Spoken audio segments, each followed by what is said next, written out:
la Fai'aho, la Tekoe. O fio he koe le kahine, ai ha koe mana meri e ahoi.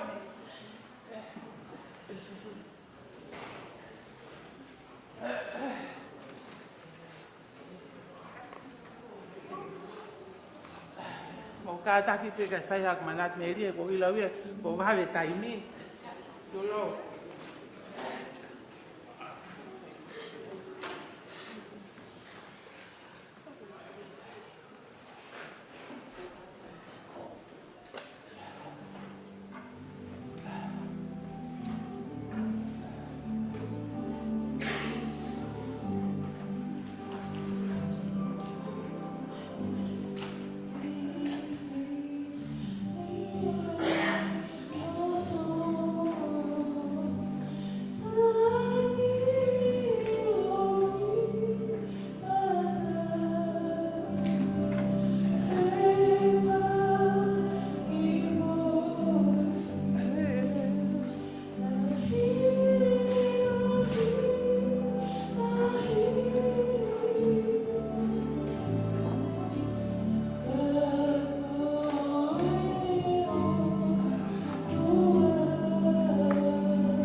Tangina uhiga.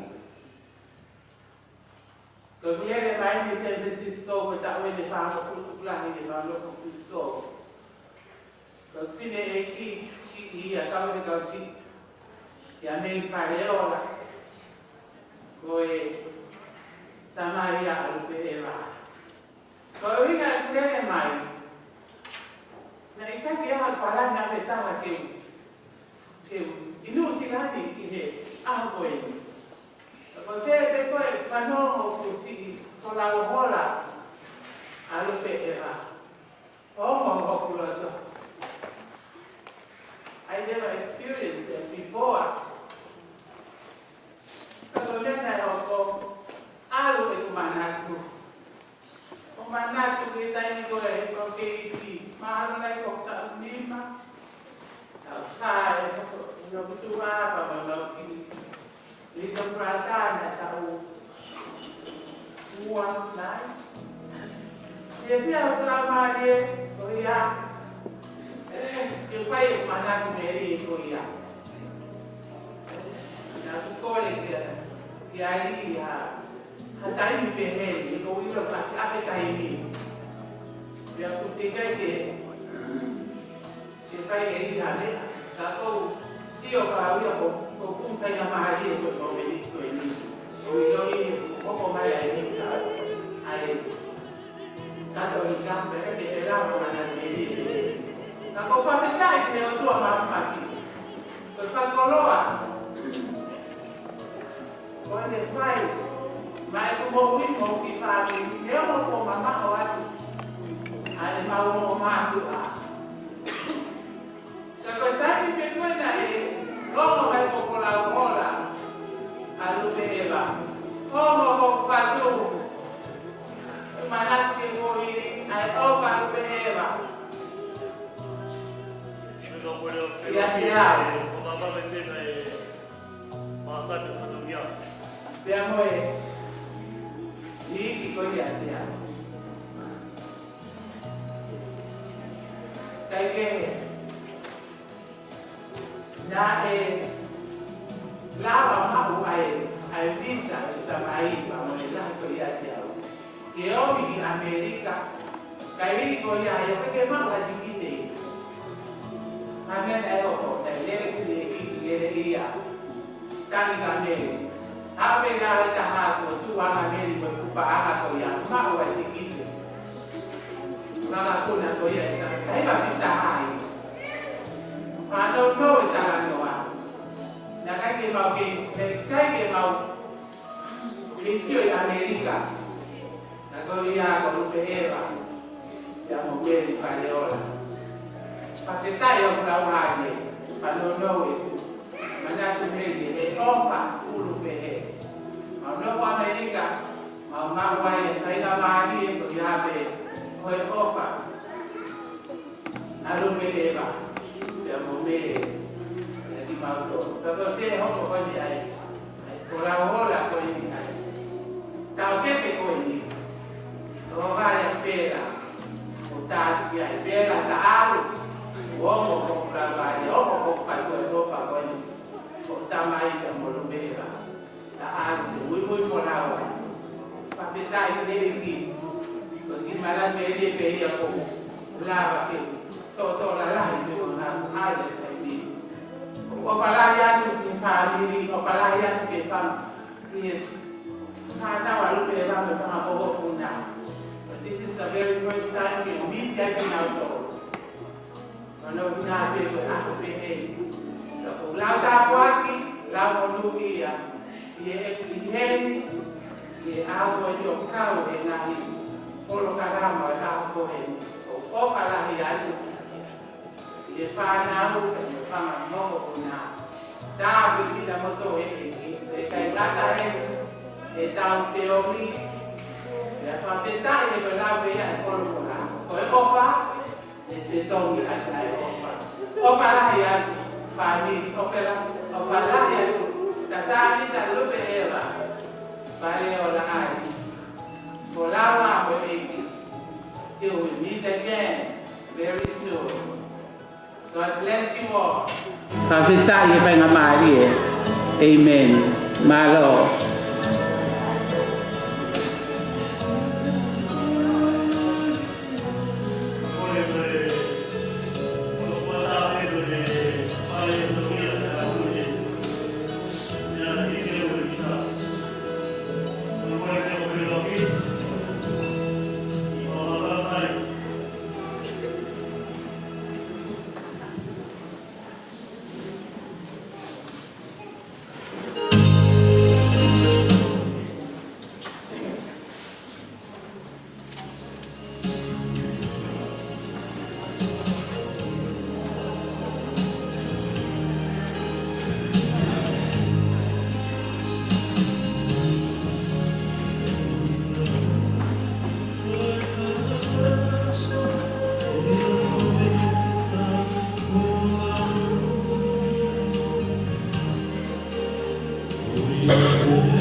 Amen.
It is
well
with my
Ke wiki e o tua koe tamai ho tau eki ko Jesu Kristo. Koe tamai whuki e mana wa wha, koe o tua e vai kawaki. Ai o le whakawhia maari eki tau tō, ki o tau ngahi loto mamahi.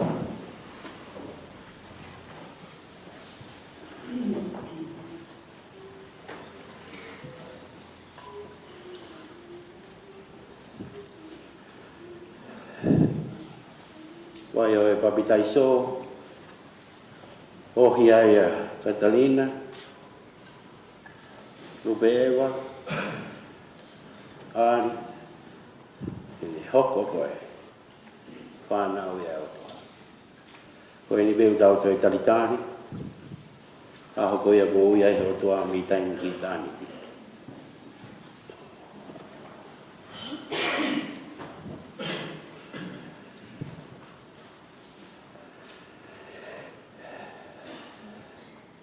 Same te au tolu ka whulu, o mautani o mautangi kia te koe eiki.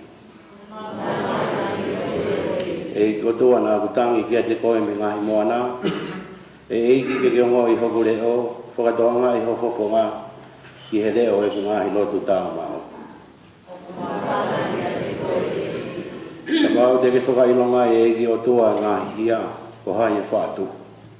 Ka ue te koe e whakamore more, ko uhi ke apasia e kia te koe. O ko tatari ke i o tua, o ko tatari kia te au lau maari. Pea ko amanaki le rei ke ne wholofola. O ko hanga to lau maari e ke i o tua, o la ka hange whakamua e he tangata le oa e mawhoa e ata. Tuku ke whalala i sileri. Tuku ke whalala e tangata le oa ke mawhoa e ata. Kai whalala isideria ke i kotoa. E oku ihe e kotoa ai alo wha. Pea moe kakato o e huhui. Pea koe moni e ne huhui a isileri, mi he kotoa e ne ngahi anga kovi. Tawange kia fia te mo tolo ai eiki. Ke tau lotu. Eiki e kofonga hifo ki he mau koreni. Peke alofa me mua ang so mau toka taha koen. O Katalina ali, kai kokeu.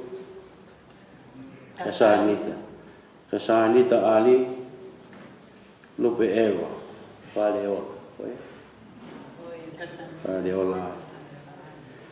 Kai kokeu ke ne hiki atu mehe maama koeni. Tāria ke whataha anga hoka maa onioni, ke pure anga e maama mo e menino. Kufanga de mau koreni a Kristo ka ko ba eki. Ta whanau lewa he rea tanitan, pio kalafu. Peta o toki hokwa.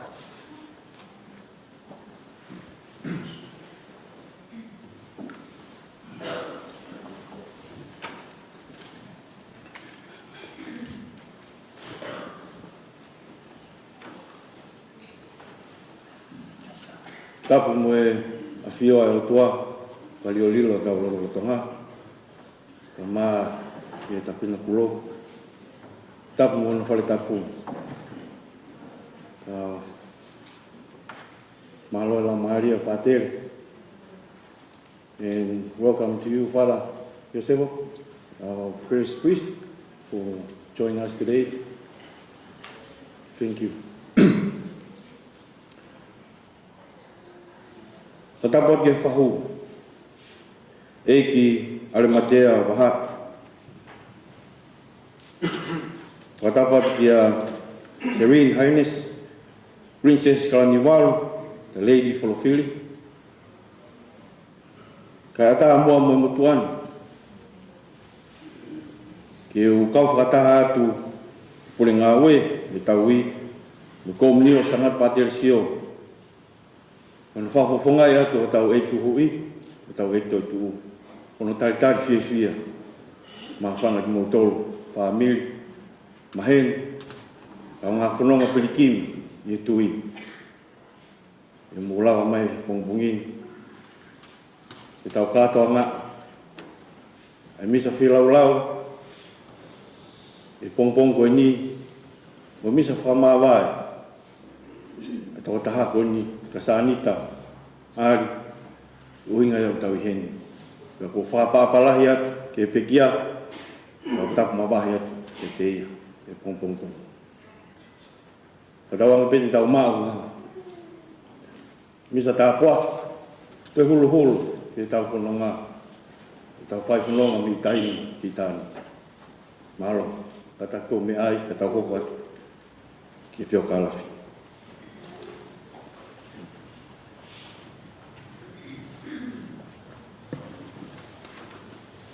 Ko e pio kalafi o Kasanita lupe Eva Fai'aho ali. Tapu ki o tua mafi kone afio i o tau tolotonga. Tapu foki pea mo potu topu tapuni. Whakatapu atu ki he whahu eiki ale matea waha. Tapu atu Her Serene Highness Princess Marcella Kalanivalu, the Lady Fotofili. Tapu foki ki he whanau mo whangamakapuna aho eiki. Whakatapu atu ki he kaukanata eiki pātere pea pehe ki hataki lotu. Pea ko kore ke huwhanga atu i he tala whakatapu kakato ne ka mataaki ai whiohi angani. Pai ata mo oku ke whakahoko atu ai pio ka alafi no o Kasanita lupe Eva Fai'aho ali. Nai whanau ia Kasanita lupe Eva Fai'aho ali i ka meri ni wafu, ne yafu wawau, i he aho wa tolu o Februari, tahaiwa ni mata. Nai tupu a Kasanita lupe Eva Fai'aho ali i haongo mātua ko meri Fiema'u Fai'aho o ka meri ne yafu wawau. Pea mo ofa puriki nai pau, henga havea o taua wawau mo niwa fo'ou. Na iai hano whangatuanga ane e tokotolo. Le ula kai lahi kone mamao atu. Sione taria uli Fai'aho, na malolo ke sipe. Peni henga havea i San Francisco, Amerika. Na iai no ta okete ko le Sierra Sete, Indiana, Amerika. Pea mohono ngo foto te hina i toko ua, lo Rita Fai'aho kone mamao atu. Karistera Fai'aho utu mo ngalu o tau kau whakataha heni. Nai kamata ko a Kasanita lupe Eva Fai'aho ali i e apiako katolika ko mafto tapu i whunga misi waha. I e tahi wau no wha ki e tahi wau no fitu na e lehua ki St. Anne's High School makamaka maufanga. Na i loa ko St. Mary's High School pea na e kau foki he kau pioneers na nau kamatai ai St. Anne's High School oi aho ko ia. Tahi wau no walu ki e tahi wau no hiva na ne hoko atuai ki e St. Joseph's College Senior Girls na i loa he taimi ko ia ko e asiri wā i Nualofa. Tahi wa whitnoa ki e tahi wa whitaha na e hoko atuai ne whenga ko ki he apiako St. Joseph's Business College in Nualofa. Ko Kasanita lupe Eva Fai'aho ali, ko e taha fokia e toko taha ua, pioneers, hono kamatai ai ako anga koe ni. Nā ne hoko ko e kalake i he kau taha whai mako ni, pe telecom. Pea me iai ne hoko atu e ngawe ki he pot ngawe ako. I he tahiwa whitu tolu na e mau, hoa ia Kasanita lupe Eva Fai'aho ali. Ia petelo, heneri ali o kolofo'ou, maufanga tonga tapu. Pea na e whakakoloa aki lewa ki nauma, ai whanau e toko hongo fulu māua.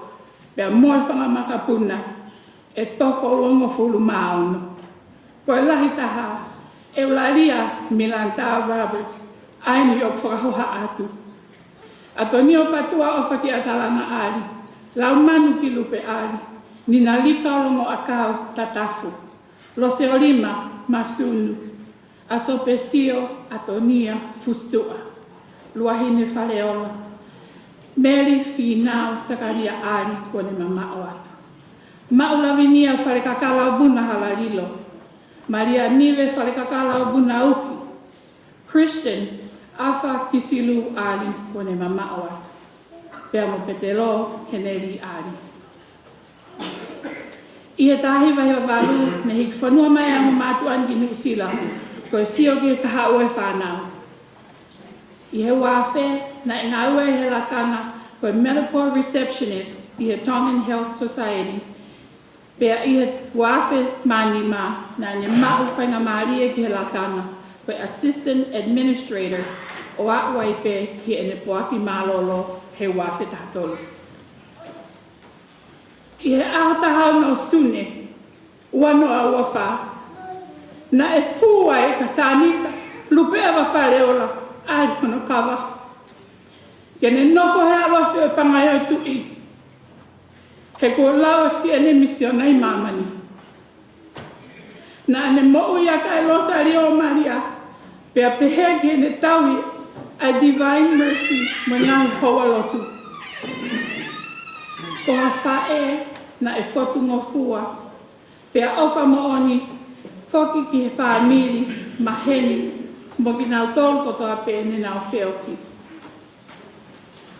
Na e whai o si kia velenga hono whatongia pea i he siasi whonua mo i whaamiri fo. Pea i kai ngala hataini e Kasanita lupe ewa wharewa ai. Ko ngahi ako naki pea mo ofa kotoa pe. O ku maurea whakataha mo e tohi palo bepi, wahe tau taha vesi wahi waki he tau noa. O ku toko lahi a ngahi o whewhine kua whai whita. Ka ko koe kua ke hui a teknau tolu kotoa. Koe mata lelei, koe mea i kai ala whalala ki ai. Pea koe hoi fua, koe mea hamono fia. Koe whewhine o ku apasia ki a Sihova, koe nia e whakamalo ia. Whalawa se mawhae o whai tonu. Pea o mau whakamalo atu Kasanita lupe ewa whaleola ari he mea kotoa pe. Whakatawa mai o tua mafi ke ne tari koe he api koe ne te mai tau tolu. I o koe api o koe kai te whai a hatang. Moha mamahi ka koe hiwa fia pe pea mo whakawheta. Toka a Kasanita lupe ewa whaleola ai. I he nonga mo i malu o sātai. Mau o whalahi atu. Malo api ko e mau. Whainga maari tua o whalahi.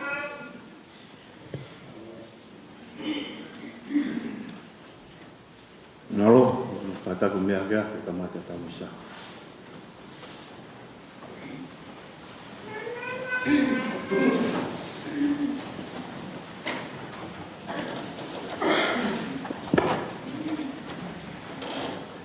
Mole bemo gila.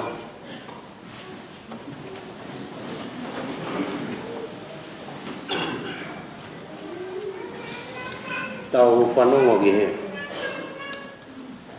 Ui bemo e mai whatongia e whae koe ni taim. O to whare e whaamiri ka inga ma mo e whanua.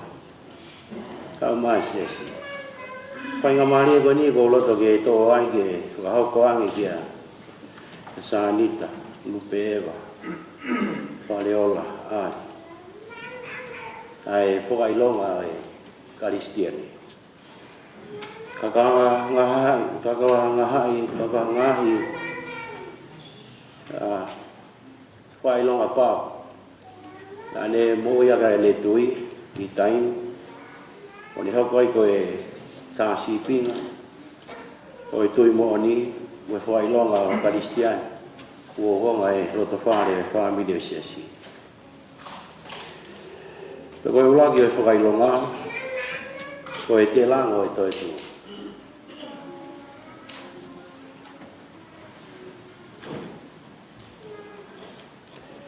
Koe whakailonga e o Kiristo, kua toi tu me he mate, pe koe māmai ki he mo ui i taim, mo i tāni.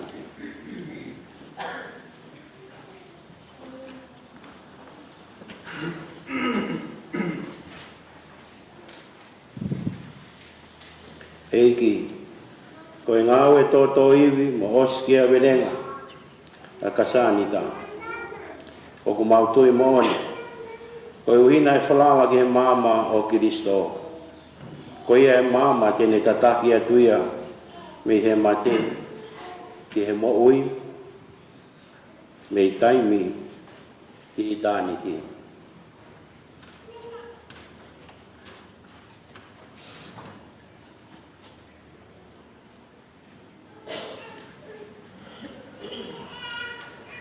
Whailonga hono wā, o e tohi o e ngongo lelei.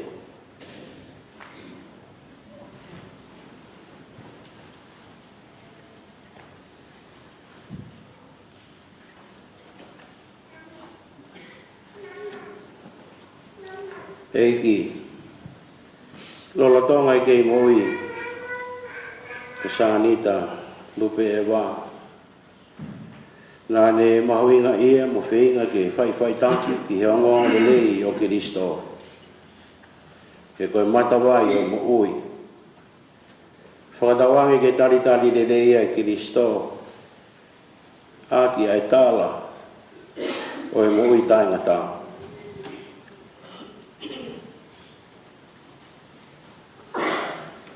Whailonga hono tolu.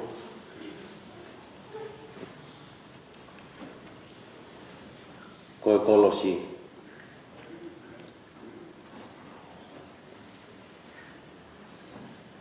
Eiki nai tui whakamapau a Kasanita. Koe kolosi o Kiristo a hono huhuianga. Pea ko hono papi taiso. Nā ne tāria e kolosi ki hene mo ui. Whakatawa. Kene inasi e kunai e Kiristo a anghala. Pea moe mate.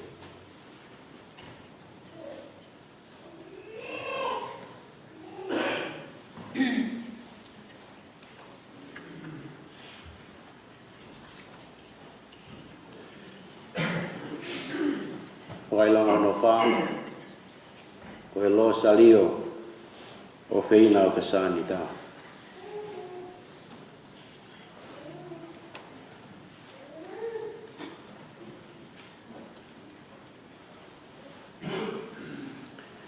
Ko hono lo salio o Fiema'u nai whai ake e tahi ofa mo e whelongoa. Fiema'u mo e Fai'aho Fiema'u ko Maria. Whakatawangi Kasanita, lupe ewa. Ke tataki atu koe he tama Maria, ki he moi taenga tā, o e whia o i tāniti. Whakailonga hono ni mā, ko e tāwala o whina o Kasanita. Nā ne tālai ne moi ampasia, whakaapa. Nā ne whakahaaki e ne toka ia e mo ui, ka inga mo hono tonga.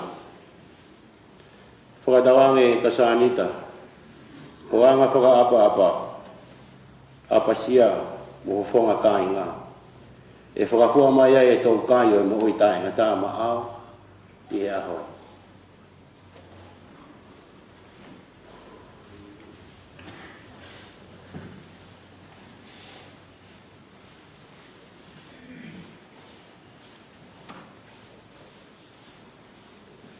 Ka dapa mea ki o lua.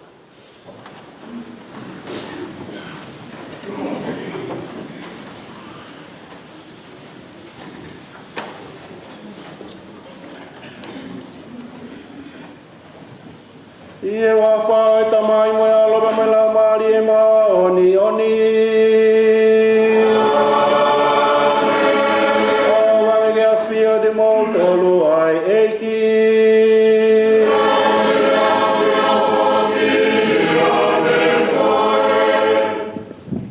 Watulo watu.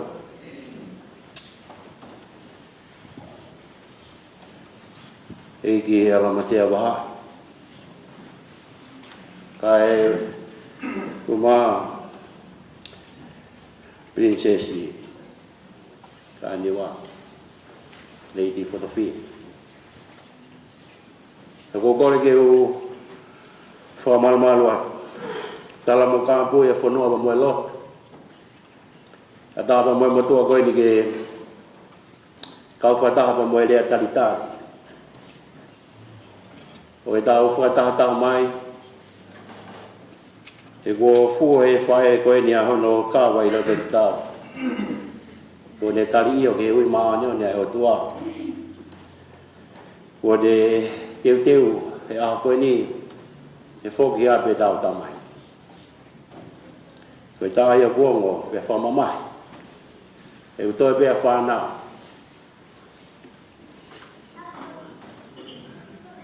Ka ku hoko e ne mo ui i he ne whai whanonga i taimi. Ko e whakamoni hoa karistiane na e tui mo whalala o tu. Whanawange ke tau tō loto e ngahi lelei. Ngahi tāpua. Whakakoloa ke ne mo ui i hono tale niti mono tu whakama. Lawe manua e whaami. Kai mai sia sihe a koe. Mea vai bea kauna ngani. Kau tau tapa i halo ofu mu whai mesa au tua.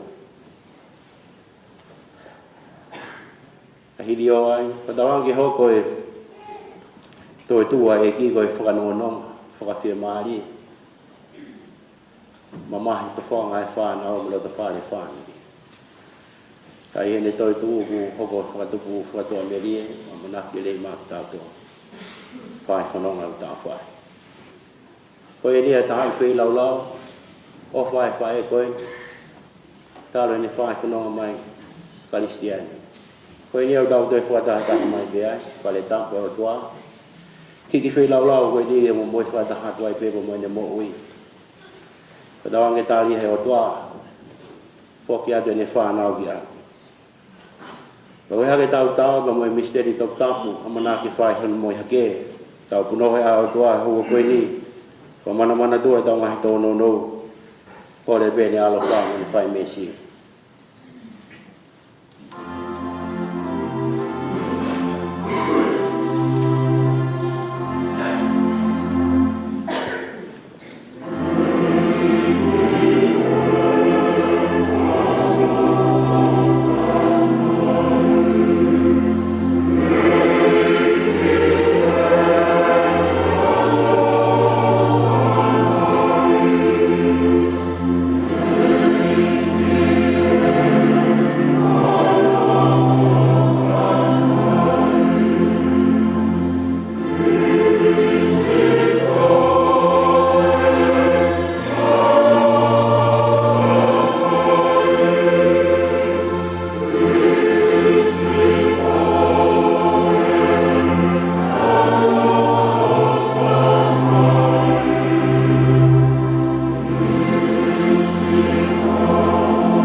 Kominani te nai whakahoko he moonga sai nei.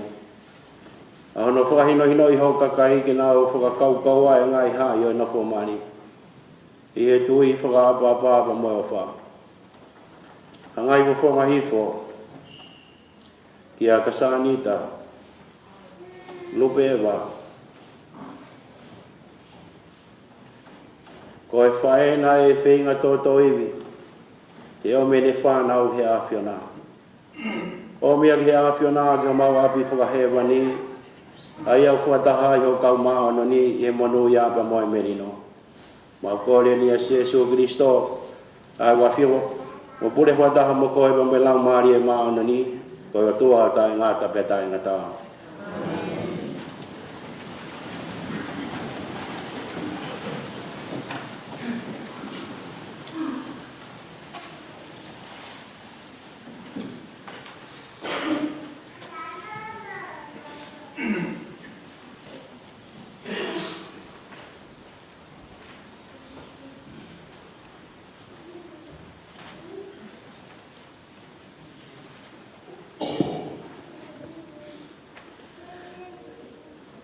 Kono wake o fola tohi poto wahe wha.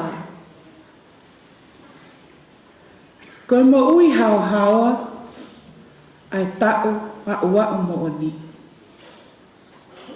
Koe kakai anga tonu neo mo ka nau ka mate kei tala wou. Te nau Fiema'u e pe ki nau tō. He koe tau lahi o i kai ke whakaapa-apai. Koe uhi, koe fuoloa ho to ngahi aho. Pe tūku fua ki hono ngahi tau, he koe ata mai mahino, ai ulu tea ki hatahape. Pe koe mo ui hao haoa, ai tau wau ki hatahape. Na e iaia ki nau tolu, na nau whakahoi fua ki he otua. Pea na e o whina ki nau tolu, e he otua. Pea lolotonga e nau nofo i he uhohonga o kakai anga hala, kua hiki hake ki nau tolu ki olunga. Na e hapai hake ki nau tolu, te lia na ahanga e he kovi. O liliu e nau whakakaukau lelei mo mahino. Mo i kā o taki halai e nau whakakaukau ho nau ngahi lau mālie. He koe whakatumutumu ai kau whaihala o whakapuliki ai mea o tu lelei. Moe hoholi o kutaka. O kune taki halai ai loto maa. Ka koha ki i taimi no pe. Kua lawai ho nau whakahauhaua i. Pea kua nau whakakakato ha ngahi taulahi. He kua hoi fua e ki ho nau ngahi lau mālie. Pea ko ia ai, kua ne awe whakawawe ki nau tolu, me he uhohonga, o i kakai whakalielia. Neu ai mamata ki ai kakai, kana e kai ke mahino ki e tek nau tolu. Pea ke ako me ai ha mea e ho nau loto. He koe o whau, mo mesi ai o tua, o ku maui ai kakai, kua ne fili. Pea o kune toka ngai foki, a ene kakai, ma oni oni.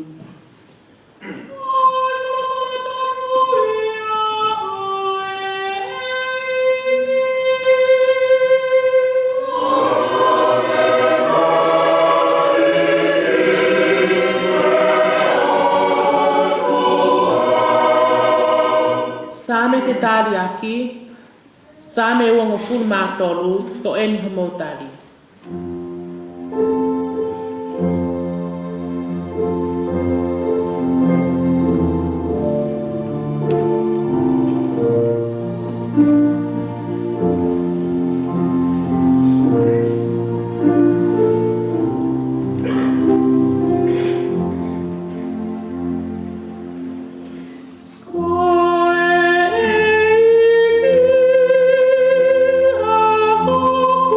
Oh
wholofola no ua.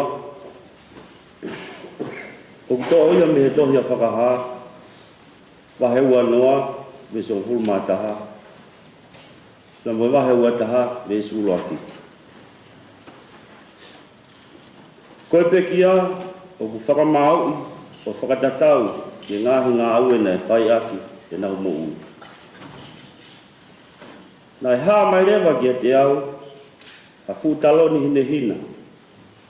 Moha toko taha o ku hekai. Te a whiholaki a langi o maamani me te ia. Kana nau whiu kumi, a whiituu ke toi ai. Te au sio ki he kakai kua mate, ai lahi mo i si. O kunau tuu o hanga ki he taloni. Te ko ai hake ha u tohi. Te toki ai hake lewa mo e tohi o i mo ui. Kai Fakamavae i e kakai mate o whakatatau ki whakamatala e ngahi tohi ki e nau to onga mo ui. Na e tukuanga mai e he tahi ai whaahinga na e mate ai. Te ato e tukuanga mai e mate mo e pureanga o e mate a ena kakai mate. Te a Fakamavae i rewa ki nau tolu kotoa o whakatatau ki e nau to onga mo ui. Te ana e toki whakapuna atu lewa a mate mo hono pureanga ki he fu wano afi. Ko e mate anga ua ia. Te a ilonga hataha na e kai tohi hono hingoa i e tohi o mo ui. Na e whakapuna atu mo ia ki he fu wano afi. Na e haa mai ki a te au, halangi fo ou, moha whanua fo ou. Ko e langi motua, ko e whanua motua, o na pū. Te a more mo e tahi.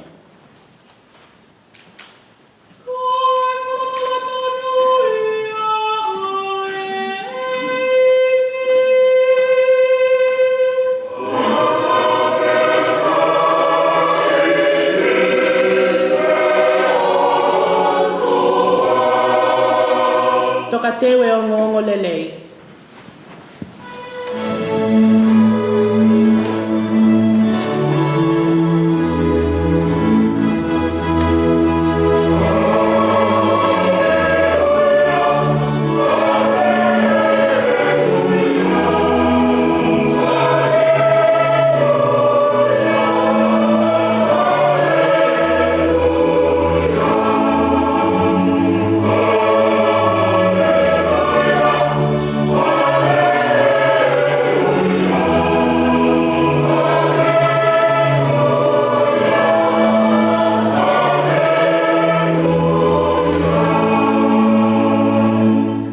Koe mā mo ui au, o ku alu hifo mei he langi.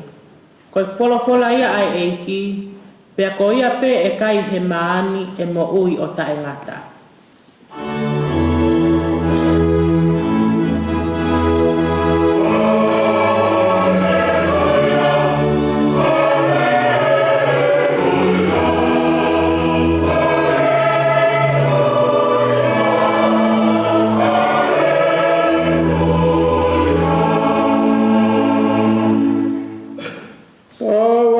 Fio de motolo ai eiki.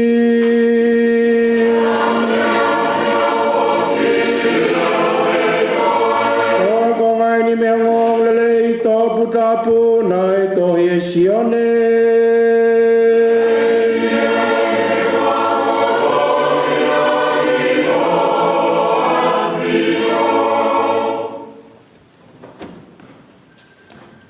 Sione kono hong fulu mai taha wahe.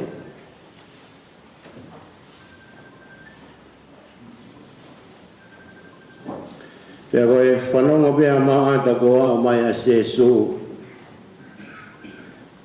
Pea ne whakawhiloa ki atu lewa ki ai. Kai nofo pea maria i whai. Pea leanga maata ki a sesu eiki. Kabau nagi heni na ikai ke maa lolo hok tonga ni. Kani au ngoia. O gawilo ea we whai he o tua ha mea pe e ke kore kia. Ka bea nge sesu. Ko tonga ne toitu. Pe talia te maata.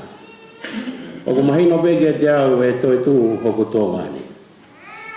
He au whakamoi. Pe tokrea nge sesu ki ai. Ko au beu whai ai he toitu pe a moi mo. Ko ki nau tolu katoa te nau tui kia te au. Te nau mo ui neongo ko nau mati. E kai mate o tae ngata hataha e tui kia te au. Pe a mo ui ai. O ke tui kia ai. He beange maata. Hio. Eiki. O kou tui koe Kiristo koe. Koe aloi o tua. Koe tuotaha.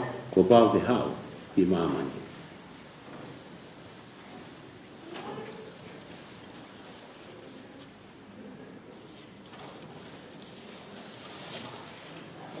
Koe lelei tono ia oe eiki.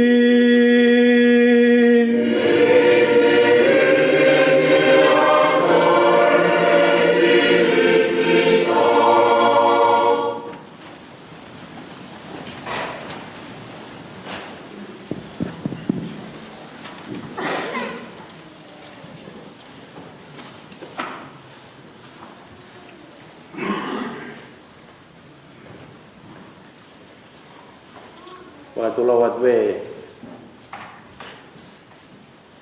egi alamatea bahai kama princess di one lady for the feet tego formal marate kala wata kota te wa baba tu ko pa mahina wa o ye igual lupe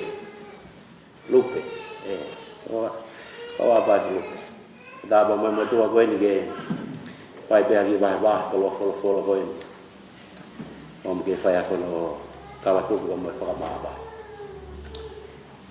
o wiwa ba de so ane ba ya saya ma be o ya we ba de fatu ko ta mai me ka le cha oi pas mo ya fi na tu ba be ma pa ko ali si seti ko ku ka ina eto pe a ko lupe ko e kau lotu ia Antonio Patua Basilica Arisi kawa dulu babang mo ilo be moto Ariseti ko le hanga tonu pe jan dada ko mo tu ai u Fai'aho an ko pa na be a fas atu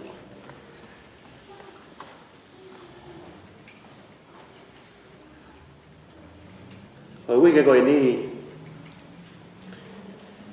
a moni te na fa ke kai fulao fine koi ni ko te sie bibi a pule lulu fa ke kai fulao ka na ko ni ko hai telensia a ho ni ta fa ta mai fa ke kai fulao fo ke ampi Kasanita lupe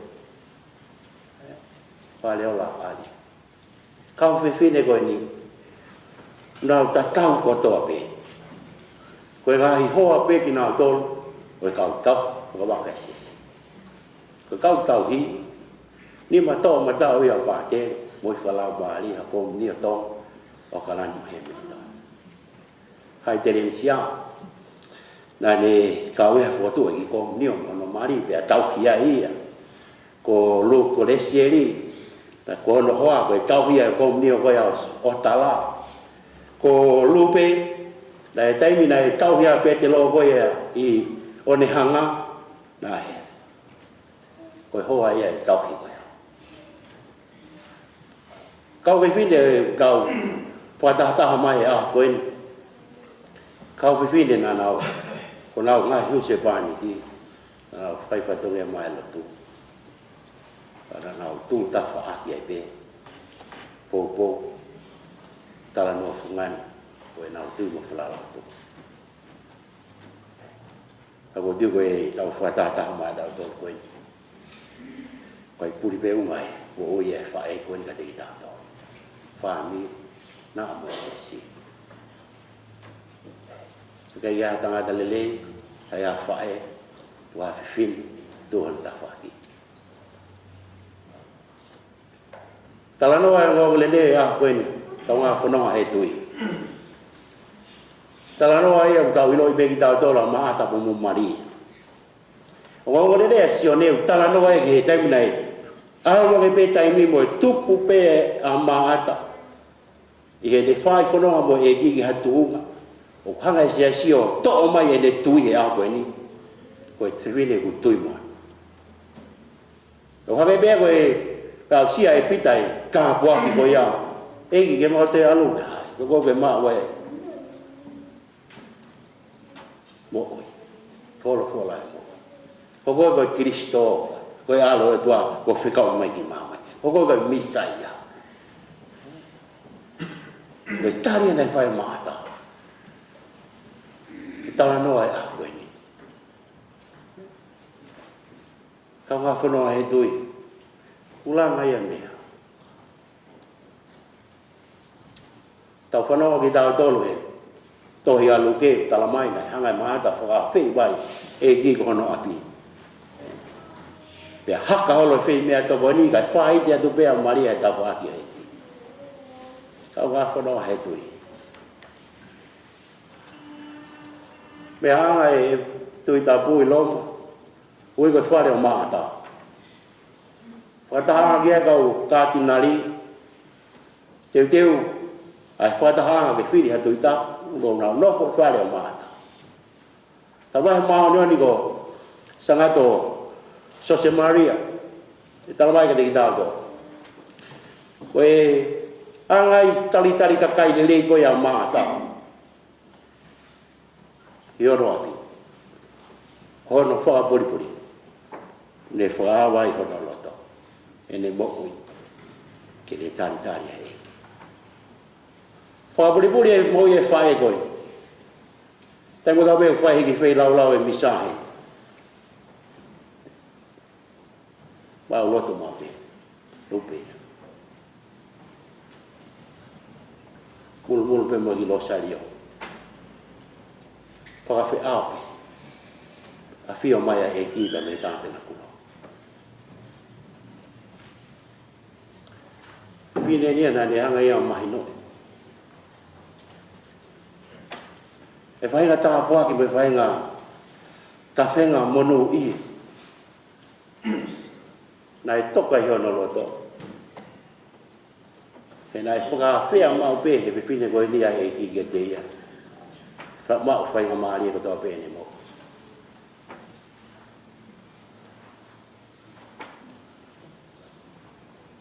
e tāne ni ke alongi pe a hope a tupule kina pe ne tui hange koe tala noa ma ata e a koe ni. Egi kanaka i hene moi pe tonga. O si kamata ki iai whahinga tui ka moe whalala. Wia hebi moe maa lohi e ki tene lawa whakatu. Ai ma te ai koe ke lawa tahi maa mai. Pene whakatu. Ko tala nge sesu hi. Ko tala nge mata. Ia ko tui pe he teke whakamoe koe a whakamoe tange e ki kai. Mata, wawa toi tu ka moe moe. Koe tui ki ai. Alu pe tui a mata, au he tunga uia. Koe polo uto e tui koe whalala. Tai lahi talama he tau mātua ki tau tolu, aie, koe mahino ka tiki tau.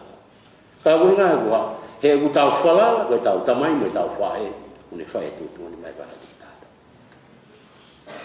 Ka pati tau whae e tau. Pehe bea ko ui e whae.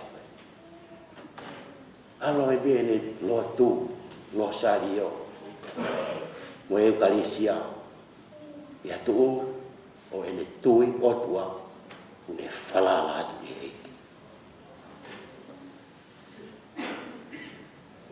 Ne whalala ka kato ki e tia.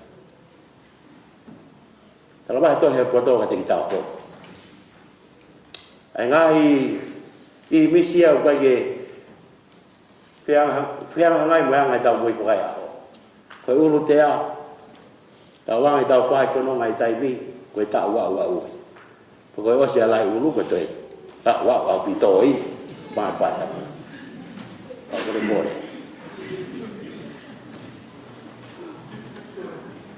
Mai he. Tohe potoa te kita. Koe alangi koe tau tui mo whalala o toa. Koe moi maana ni. Tō taha ko toa pēku whalala ki. Pēku ke mau e koe ulu tea. Pēku ke ao tau whiha. Walu ko fōlu peika. Kai. Koe ao ho moi maana ni o ke whalala ke otua.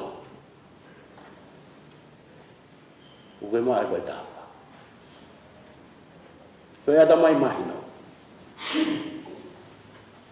Koe ke ngai ke maha ngai toke tāma ngai tikiri University. Ikai. Koe whalala peke otua.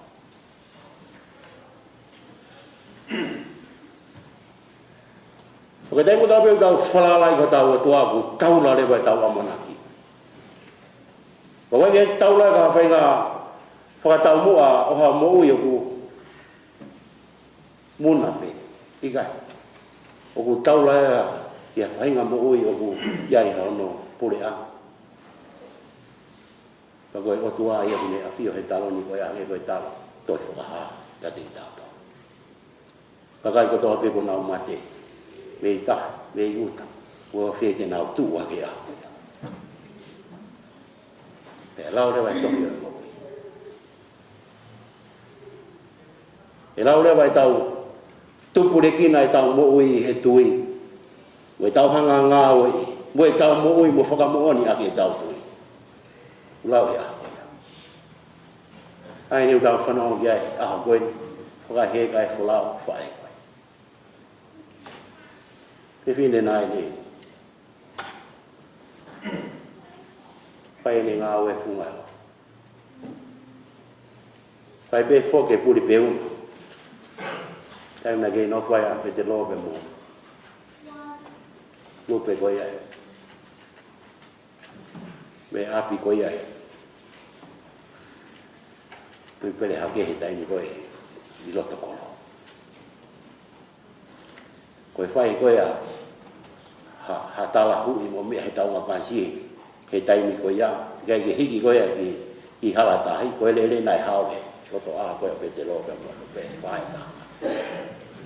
He taimi koe ia. Koe ni whanau na nau ia before o. He ao. Ka koe ne mo ui ato ni o patua. Nai ope atu he mea utau milo ki hai taimi. Ka koe nuku alofa kwa toa pe. Kuni hange ia ilo. Koe te whalala o tua. Whakalanga lewa te ki tau tolu. Au sia koe ai o whaapa mo e whai mesi. Nā ne kawai hono kurupu nā ne kamatai. Ai whakatātā e lopu koe. I wai mesi. I okalai. Kawai mo e pātere mauri koe ane pō. Tamangere ia koe ia. Kanau tau na nau whatu e waki lotu. Peko ono whakahingoa, Jesus, I trust in you. Eiti, se su o ko whalala kia te koe. Ako tika whamaunga e au whangatuku. Mo ui e whae koe. E koe tainga tau whalala e ko tau eiti ko tau o tu. Nā moe tsunami, moe matangi, moe hāpua. Tene tae le e ia whainga no, venga Fiema'u, tau sia e mohui. Te au kia. Pawake o hinga ia te whakalaka kita he, ahi kotoa pe i kai. Te inumi a kita e kolosi ai tau sio kia, ko ngai a e le whainonga whakaristia. Ke inu mia e kolosi e funga e ofa. Hange pe ko inu mia he ki e kolosi ka le pai. E lau ke ne whaki mai ai ne walo wha, ma ne whai me si te boe pe ama. Te tau whalala ma tau atua. Ki whakaibia pe ki tau tō. Ka wea whai ngā nonga ma whai ngā Fiema'u e whakamui noa. O tau ngoi pe waka pe e ki e taini patau. Ka neo nge hou e tahi. Mo whai whanonga e mo ui e maa mani koe. Ko kai more hau tau lau mani. E tau whalala pe. O ki hon tau awhini maa, tau mo ui, koe tau lau. Pea koe ai Lupe, Ewa, Kasanita, Aleola. Whamalo, family. Pea koe ngahi nei, ngahi tāpua, koe mo ui. Ma wa sia di mautol, ma whawhanonga koe. Whaki mai. Ato niu. Tō me whanau. Whaitawa. A mono mui wae pe tāsi pe ngā tui wangu ofa moan. Palala o tua. Ake mo ui ake. Fia pe te loa. Ko me whoki aki ake. Mo whakata. Mo whaki mai e pe. E diri mātou. Mau te whae kono ngai tu koe. E ke whanau. Whaidawanga pe mga manatu meri e pa moe mo ui. O ea mo mātua koe. Tau tau tolo koe. Ka mai ngai whikau. Tau whanonga ki ai. Tau ai wholofola. Whaidawanga. Tau whalala ko tau e ti. Kune whakawa mai ai mo ui. O i tāni ti. Ta koe pe mo.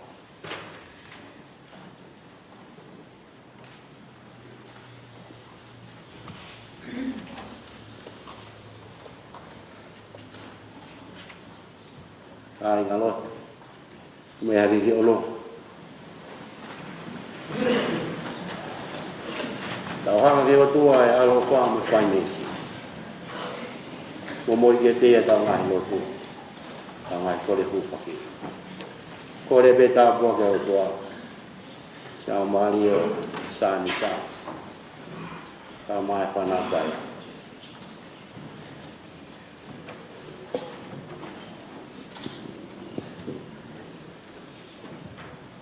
Tawange, koe laka atu ko eni, a Kasanita, Lupe Ewa Faleola Ali, mei taimi ki he mo ui whakaitāniti. E hoko a sesu, ko hono kau ngā mea, mo e kau ngā whanonga. Ok mā gole eni i he tui.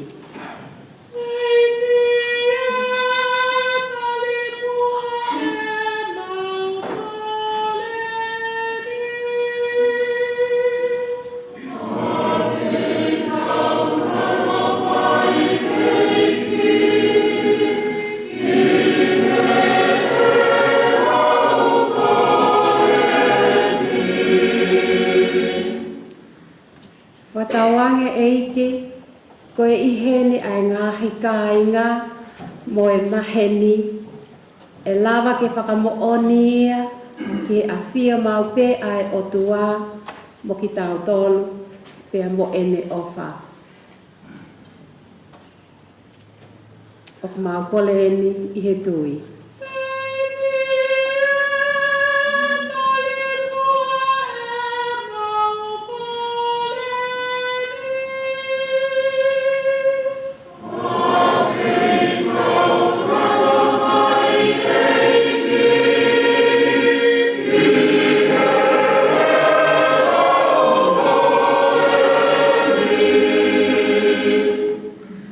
Whakatawange eiki, koe mamahi o to whanga ai ho mauloto, e lawa pe ke nau toi whakawhainga maali e ki mautolu, ke mautoi o ngō ipe, ai whainga ta a ia, mo e mamahi, fia, mo e mawawa. Ok mā kole eni i he tui.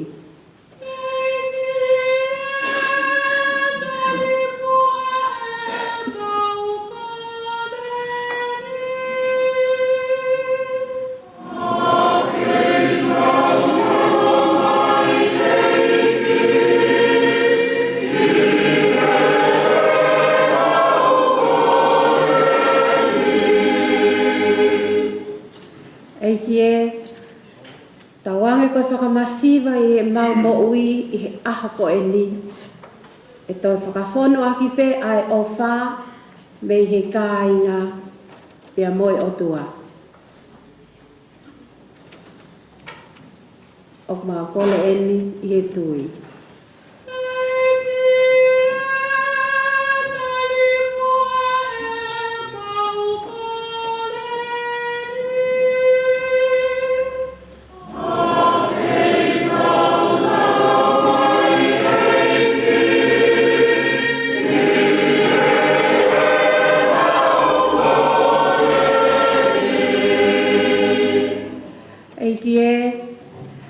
Tawange ko i kuna fungani o e mo ui a Kristo. E mamali e pe e ne ngāu e whaka mo ui i he e mau mo ui. Pea mo e mau mate. Ok maa kole eni i he tui.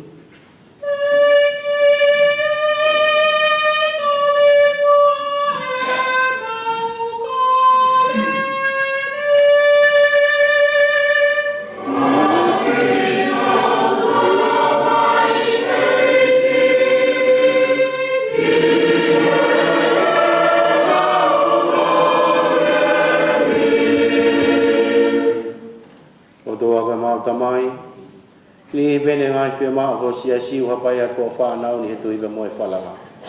Tali de dei moia. E waka mai ho tampo aki mo ho halo wha. E koe whaawa mai matapa e mo ui ko tupangi e Kristo i he ne toi tu sila maari o Kasanita. Ai ku mau whakatahataha i a koe. Pufanga de mau koreni a Kristo ho alo ka ku mau iki.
kore ka inga ko ia ke hoi fua pina ngalo tua ka tau tamai mafi mafi i he tau whei lau lau.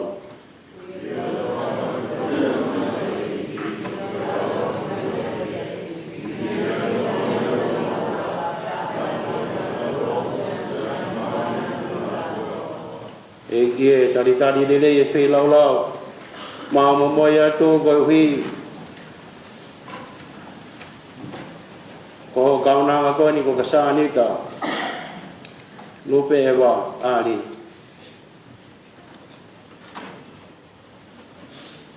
Whaki ange kia tea, i he whanua e mo ui. Pea ke anga ofa o tuku mai ha mau whainga maari e. Ke toi whakataha i he aho, i he whia ka maana ni. Upanga te mau kore ni a Kristo ka ka mau eki. Tō wanga ke a whia te mau tolu ai eki.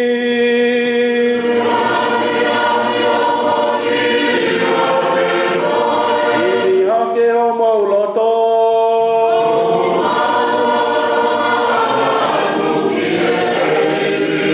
E tau o whia ha whakawhetai. Ki e iki ko tau o tua.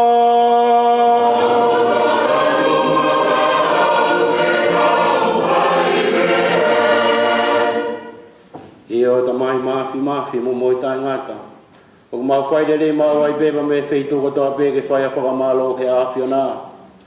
Ko hoi wina ne whanau i ke mau tolu. Ko ho polo vite sio ne ta tāki ai e mau moui. Ko ho whekau ko toki vete ai ki mau tolu me he anga hala. Kau mau toi whoki ke kere pe koe nai whakatupua ki mau tolu. Pea tunga he peki a whakahawhi hao alo. O ku kilala hake ai ki mau tolu he o whola. Ki he langi o e toitu. Pea ko ia he mau whia. Mau hiwa he beho langi whataha me kau hiwa langi. O mau behe mau wai behe.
be fungani maano ni be ko be fogi ai to wanga maano ni fu be ko ya ma ta ta bageni ai ke te ko ke a fi ta la lo ko maano ni ngai me o fani ai be ai be la maano ni ko wi ka ho ko sino be mo ta ma we ki ko Jesu Cristo be me to ko ni fala maari fogi ma to ia mana ki ke ni tuanga ia ke pekiana ne to ai ma ni foga fitai Pene toki paki lewa tu whaki ke ni kawa ko ngā moene pehe.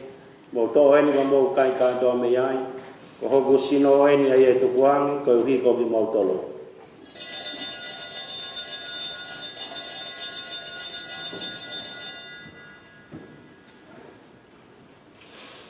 Pea hira be nau tau mawhana ne tō whoki pa mo ipu o ne tō i whakawhita i ai be. O angarewa ki ne kawa ko ngā moene pehe mo to eni ma mo inu kātoa me ai. Ko ipu na hoku toto ko toto e whakawa ko ou ai lau i kuanga pe tae ngata. E riningi whokia ko ia ko ki mautolo me ka kai katoa pe ka whakamore more ia e ana hala. Mo whai eni ko whamana tu.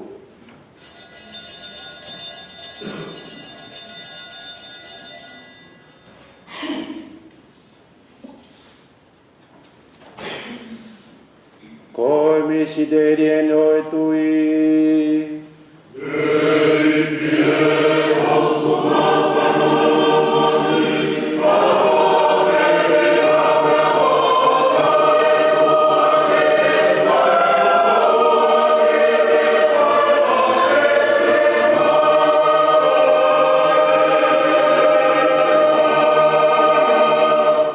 Mau whakamana tu ai bea pe kia pa moe toi tu ho alo. Pe ko iau tu ngai maa mo moe hake ni ki a whiona e maa oi mo ui pe mo hipu whok oi kuku i tae ngata. I o mau toi whakawhita i whokia te koe. Koi uhia koe a whi tau lalo e a whiona tuku mai ke maa ununu atu ke whai ho tau hi i he loto ngā ho awa iki. Pea o ku mau toi kore mo mahi atu whok e loto i ai beti mau tolu ai uonga taha. Tu ngai ngā ue lang maari e maa oni. Te rea sino pa moe tata o Kiristo, ai o amne kina ke mau kau ngā tāli whakataha. E kia ki hangai po whongai po mua ki o si, ai o lolo tonga ma whola atu koe whunga māmani. Koe uhi ke tupure kina ai bea whio whopani hono kakai. Te eko mātu i tampu ka whala ki kō ka maha maa piko po Stephen Lowe, pa hinga tampu hono tāto. E kia ki ka whio yange mua ho kaunanga koeni, Kasanita, Lupe Eva, Fai'aho, ali, ai ko ke ui kai ke ne hiki atu mei mamani i he ahoni. E ke tuku mua kia te ia, me kaunga mamahi mo alo i he ne peki a. Ta wange whoki ke ne toi whataha mo ia he ne toi tua. E kia ke ka whi talalange mua ko mau kainga koe ko nau toki maa lolo ma manaka toi tu. Kai mai kainga peki a fua peku hiki nau maa taa ia hulungi a poponga. A whi talalo mai mua ka teki mau tolu ni hono kotoa. Ko uhi ke mau kaunga mau ai moi tae ngata ko ta mo Maria ka fai ta po ai o toa. Sanga to so se ko hono hoa ka apostolo monu ia ka mai ka ma na ni fu abe. E nau fo ka hoi fu ai afio nei lalon. O mau fo ka vivi ki ai ko tu gloria ko afio to ma be ho alo ko Jesu Cristo.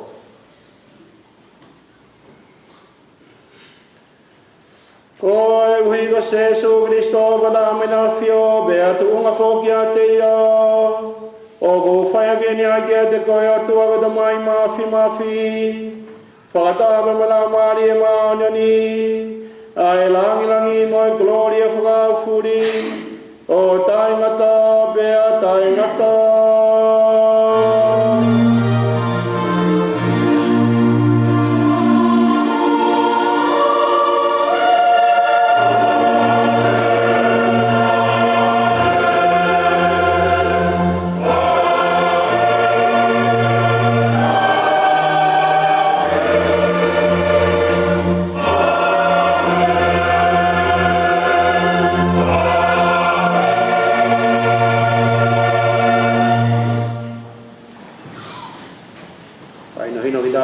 Jesu ke tau e o tua ke tau tamai ko ia tau loto to ai ke tau pehe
tolu me ngai kovi fuabe. A fei tau lalo ke tō kai pea e merino e loto lotonga mau ngahi aho. Pea tunga e tongoni mai ho alofa. Tau ange ke mau no fo tawa taina i mea ngalabu moi whainga ta ia fuabe. Ka mau no fo tali whaki ai be doi haere mai o mau whakamo ui. O Jesu Christo.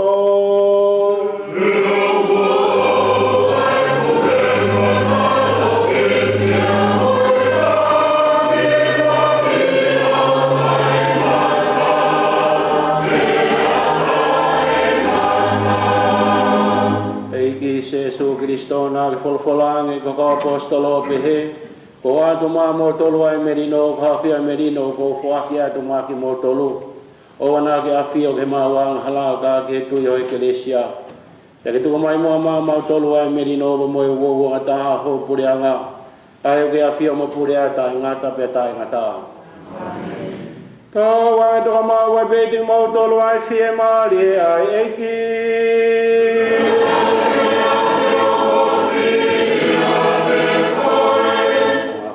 tui ke tau whewha mua i merino a Kristo.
Ne fua mua venga hala mamani monoya ga ko binau tolu foga fe ki ga to ngai alo e o tua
e tau lotu. E gie ko tawange koe mahi koe ni sākala me tau he wani mo e ne fola.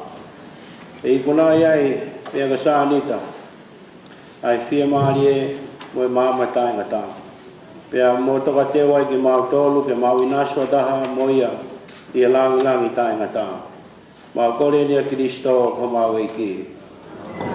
Amen. Mo be mo me ki la.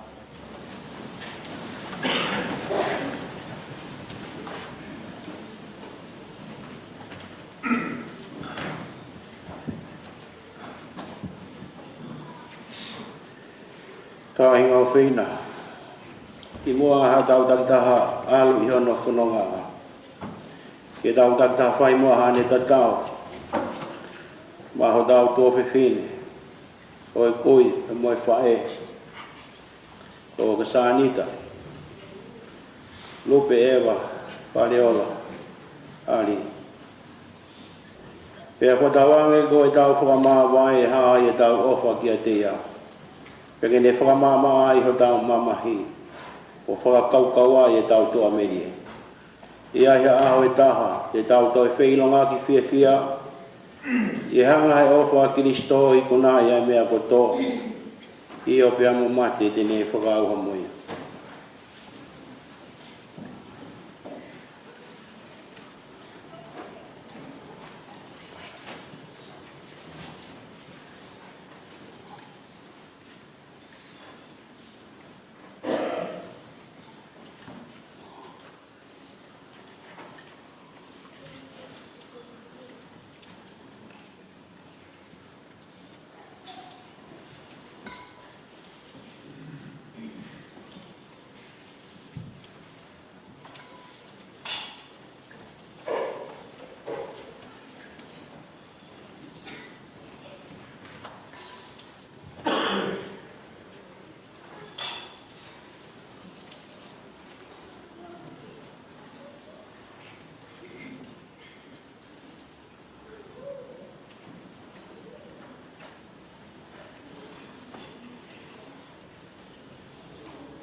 Mo tari ala lau maari e awea te otua koe fungani maa longa.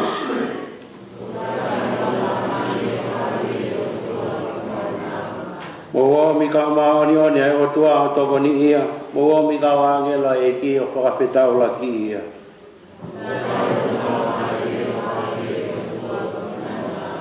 Tawange mo Kristo ai ko ne ui koe Kasanita.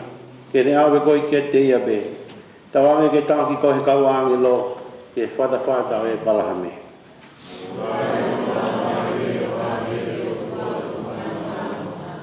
E ki e tuangi kia te ia e Fiema'u e tae ngata. Pia kene hulungi ai ho maa tae ngata.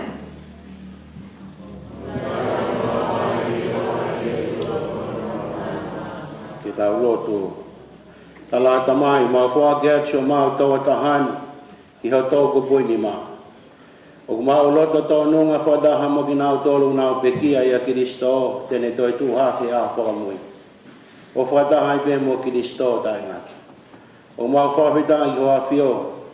Koe wihea koe tāpua ki koe whaki mai ke so mau toko tahani lolotonga ene mo ui i laloni. Ke whakaha aki ai anga ho tau whakaeta mai ke te mau tolu. Kai maa whoki. E mau kau ngā oe, me kau maa onioni ia Jesu Kristo.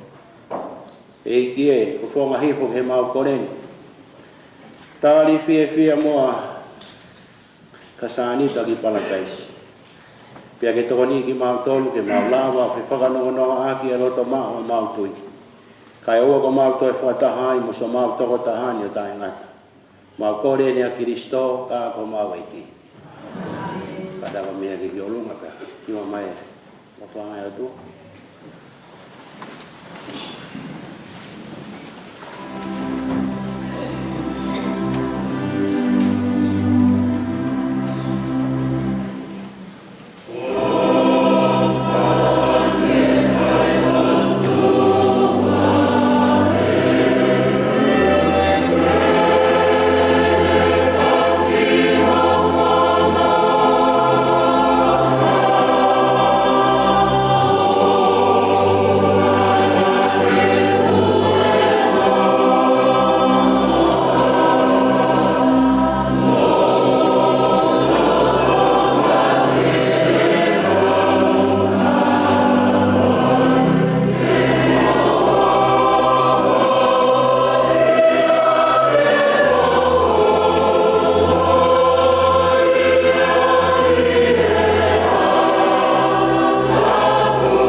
pala taisi. Pea whakawhitau laki mai kia te koe, Kasanita. Lupe ewa whaleola, ali e kaumare tire. O taki koi ki he kolo tapu, i he Jerusalema fo mo tainga tā. Amen. Tau te lewa, lupe te ai i whaitau.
Steady, steady. One. Yep.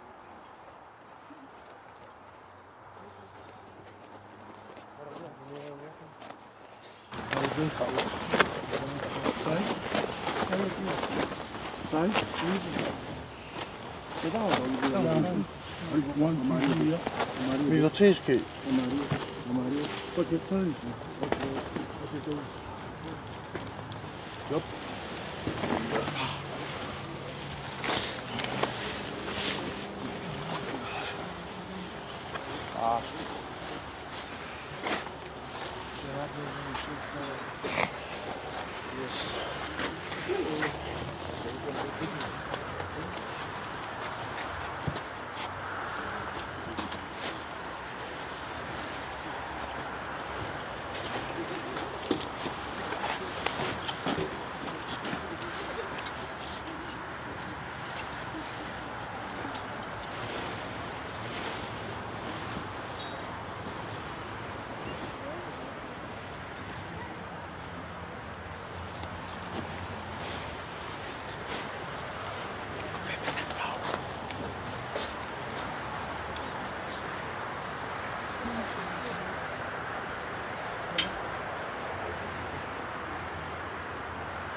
lotu. Eki Jesu Kristo. Lotonga we pa fonua loto he a he tolu. Na ge whakatopu tāpu e ngai fonua loto ki nau tolu koe, ngai tui ki te koe. Ka neongo tā koto pe kere ho nau sino. Kau nau whalala te nau toi tūhake, o hange ko ho toi tūhake. Tuko mai ke so mau toko tahani. Kasanita. Lupe eva. Ali. Kene toka Fiema'u e fonua loton. O au ke aho koe, ke toi haere mai ai a koe toi tūmoe mo ui. O whotu hake ia ki e koloria. Tawange eki Jesu ke ne mātai malama ho fofonga. I e pureanga koe ke a whio ai o tae ngata pe tae ngata.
So tau to ta koini.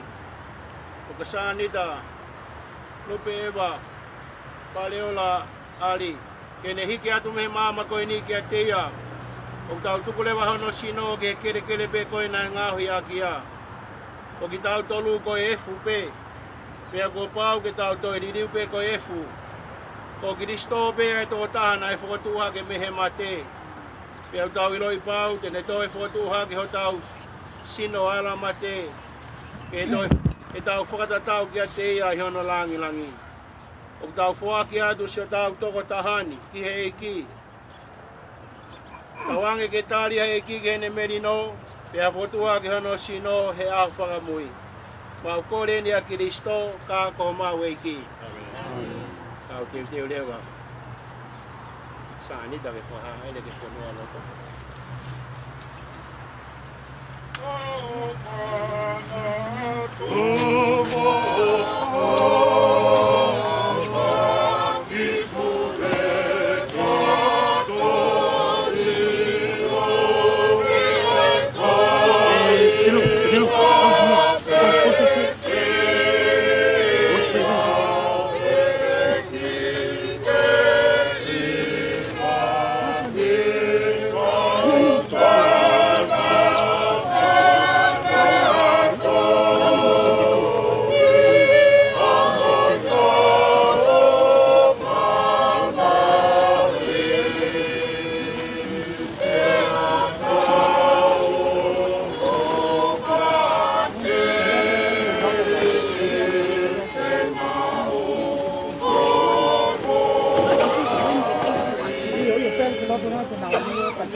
toka manatu.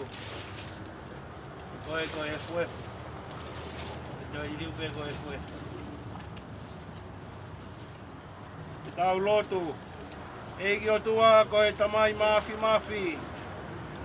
Whakamoni he mautuina e pekia pia toi tuho alo koe ako ki mauto. Tawake mo mauto taha koe ni. Kasanita.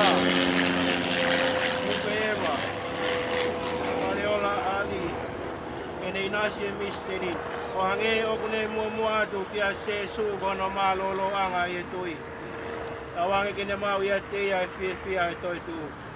Mau kore nia Kristo ko mau eki. Te peki a eki e kolosina ne whaki mai ne whae. Mai kei sia simo ki tauto.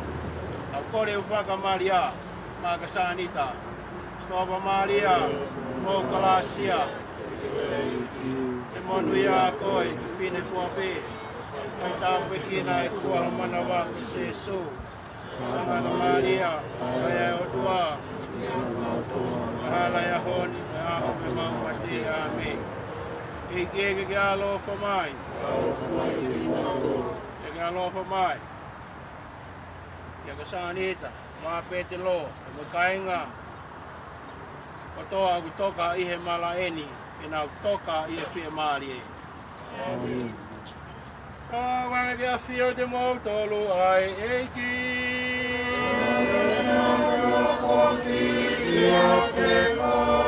Wange hifo mai tapua ke o tua mafi. Koe tamai mai aloga me lau marie ma oni.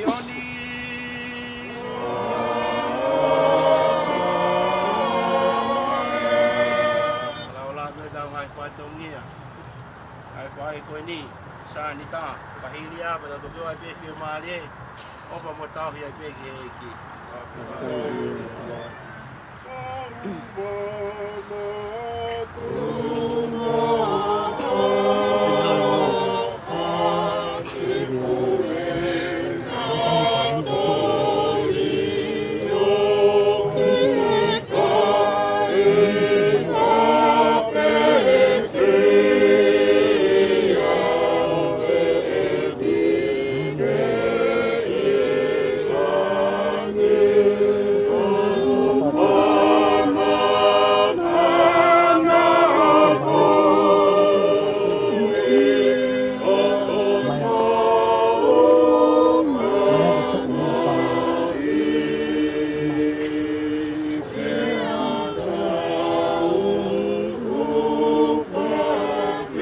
मतलब का पाती है तो मतलब का ना का पाती है तो मतलब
Hai.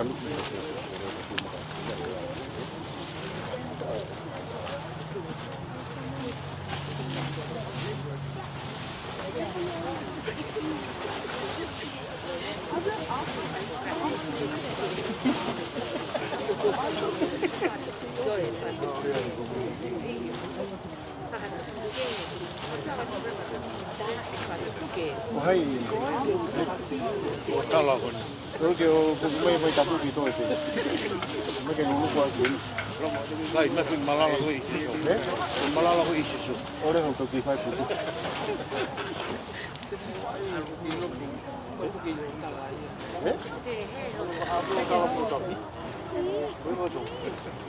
Nama ini tu loto efek kata Fai'aho buat dia. Of iya mudah boy. Itu buat.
Mafia o itanit, mafia taimi, whakatou mafu. Tapu mo Fai'aho. Eiki are mate awaha. Hono hoa o whanga. Reiti to ke tawe sinia. Ona pare.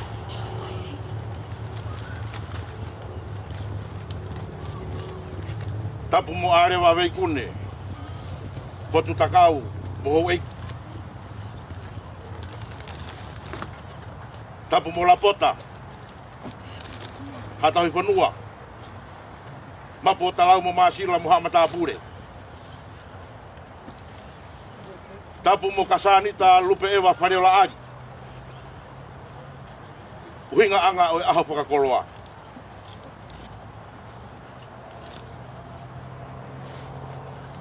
Tapu mo kau pekia. O munau tatoka te apitupua.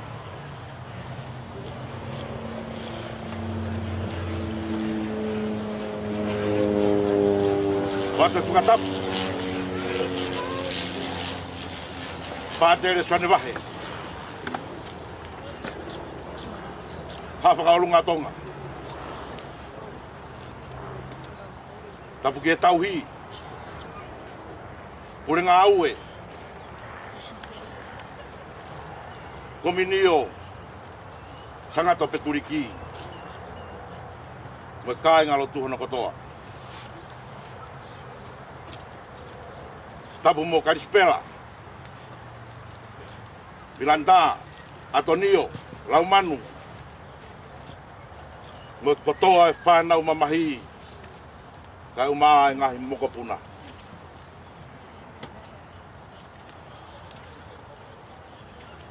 A whake whakatapu. Ia wat. Ke kāinga ofa kotoa pē.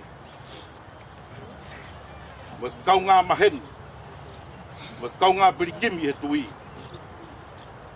Ko mo mea mahi ahon. Ata moku.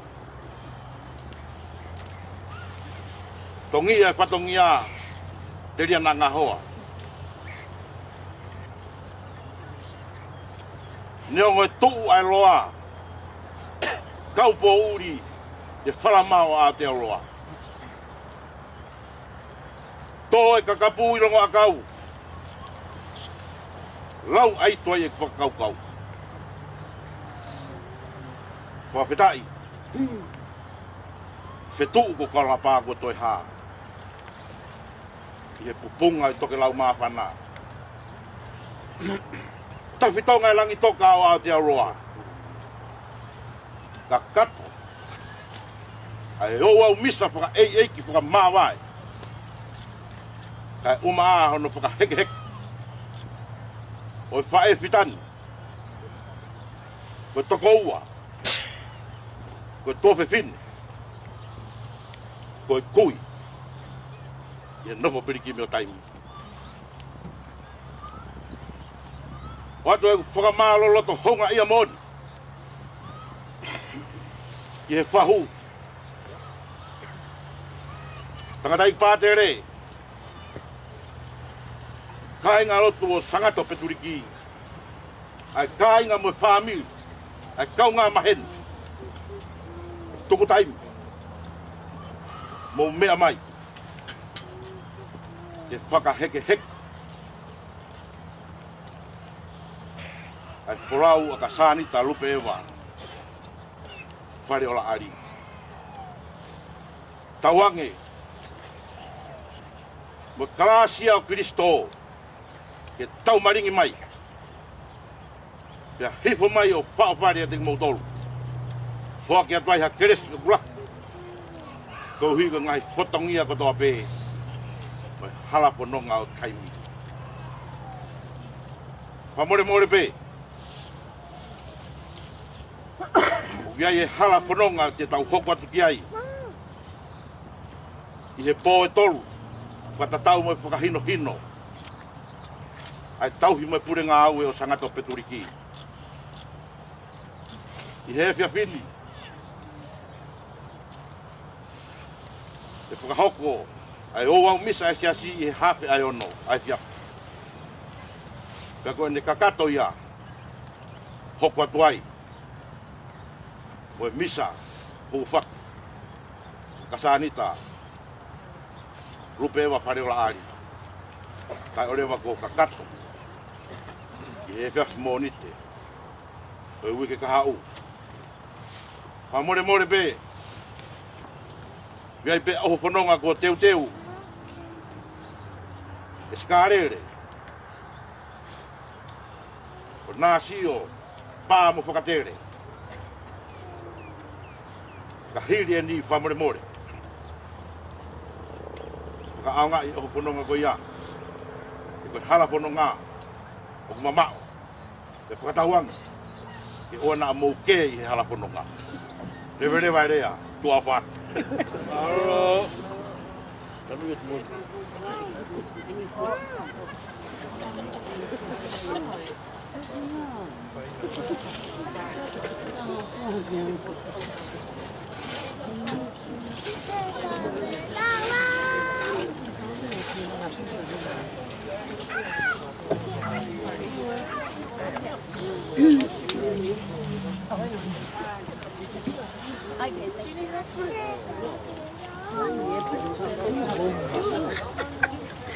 Oh, te multo e lea mai.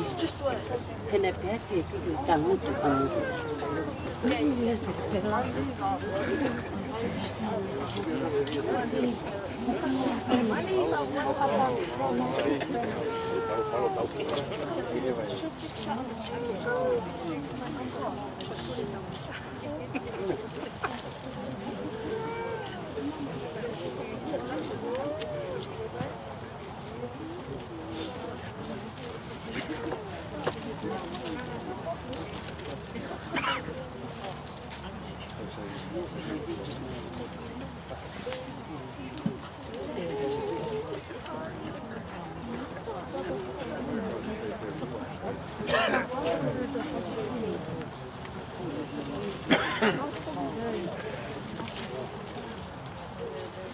cái trong cái siêu mấy cái nó là sao